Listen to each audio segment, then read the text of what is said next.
So here's my home studio. I guess we'll start over here with guitars. I have the John Petrucci Signature JP60 by Sterling.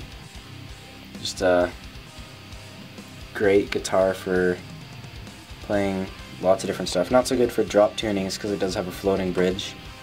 So you can't do crazy tunings or anything like that, but it works for standard stuff. My Yamaha bass, just a cheap Yamaha bass, I don't know, it was like 300 bucks or something.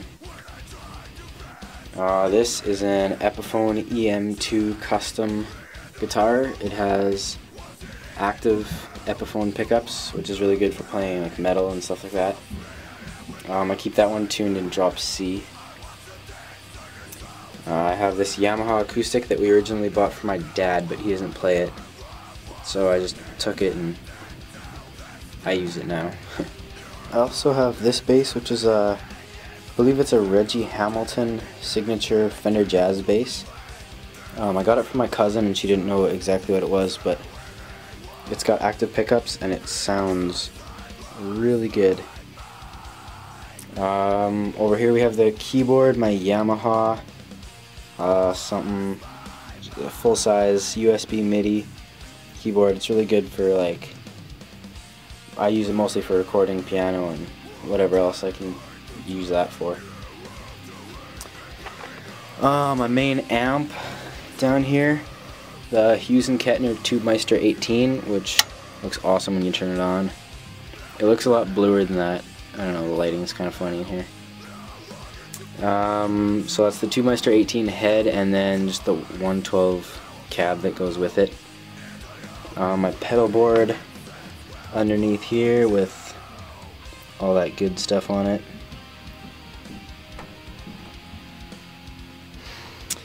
And then I guess mics over here. For my one of my main acoustic guitar recording mics, I have the Rode NT1A, which just sounds really good for acoustic. I love it. Then my other one, the Audio-Technica 4041, which is a pencil condenser, so it's not as muddy. And that's a sweet mic as well. I love it. This, covered by a pop filter that actually works, is the Blue Bluebird. It comes with a little pop filter there, but I found that it doesn't really work so well. So I use a separate pop filter on that. It sounds great though, it's a great vocal mic. I definitely recommend it for anybody. Over here we have the Shure SM7B, which you can't really see against the studio foam. Maybe there a little bit better. This is also known as the Michael Jackson mic. It was used on his Thriller album, which is pretty sweet. And this sounds really good. It's just a dynamic mic, but you can use it for lots of stuff, and it does sound really good on vocals. And then over here I have my Apex 450. It's a tube condenser mic. It looks all nice and fancy. I think it runs about $550 new, but I got it for $75 used. Luckily, I don't even know how that happened. There's the power supply for it. So it has the nine patterns, polar patterns, which you can't really see, but there. Switch them up. I usually just use the cardioid setting because it's, I don't know, the most practical for my uses. Oh, I guess this guitar over here, which I forgot about. Classical guitar that I got when I started playing classical a few years back. It's an Almanza. Other than that, I'm not too sure. Now to the computer, which shut off. I have a 13-inch MacBook Pro. It's the one before the Retina display one, so not quite the newest, but I've had it for about a year and it's done me well. I have a 22-inch TV up there, so I can use split screen, so if I'm recording I'll have the arrange window on the top and the mixer on my MacBook screen. Really handy for that. Just skip over this little guy here, the orange micro tear. I don't know if any of you guys have seen my other video, but I have a demo of that, just a sound demo of this amp. It's, for being such a small amp, it's really killer. Like, you can see there's a pick there. That's how big the amp is compared to a pick. Like, there's my fist. I don't know, it's pretty tiny, but it's definitely loud enough for anything you want to do.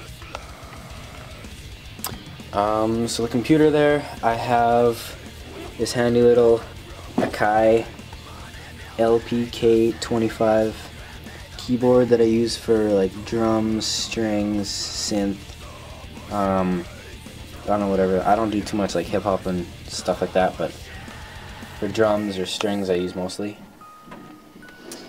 Everything that I record will go into this PreSonus Fire Studio project. It's an 8-channel FireWire interface, which I love. It's just super easy to use. Yeah, I don't even know what else to say about that. And then I have an ART preamp and compressor that I run into this interface here. I use these mostly for vocals, just to get a solid level when you're recording. If I'm just doing single track recording, I'll run everything through this because it sounds great, but if I'm multi-tracking, I'll put the vocals through this thing, and then if I have, like, if I'm only using one channel of vocals, I'll put a guitar or something in there.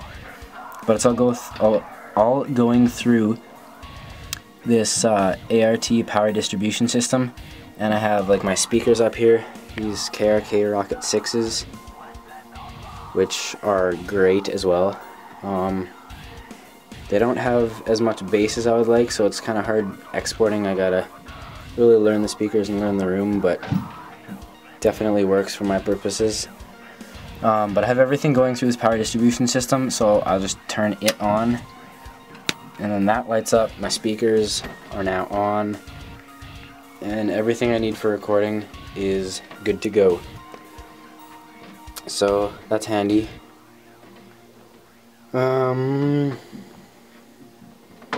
Yeah, I guess that's pretty much it. I have RLX Studio Foam up, you can probably tell.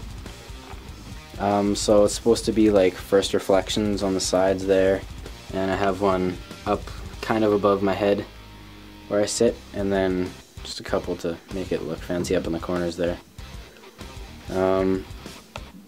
Over there, this is my makeshift vocal booth.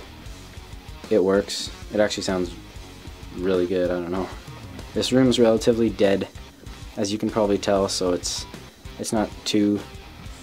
I don't need a separate room. It works.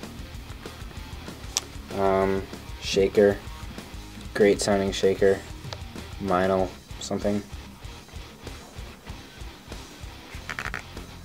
I think that's it. I'm using a Canon T3i to record this. I have a fisheye lens on, that's why it looks all messed up. Yeah, that's it. So thanks for watching. I'm gonna try to put up videos of like demos and reviews and whatever stuff like that, so check those out in the future, and until then, see you guys later.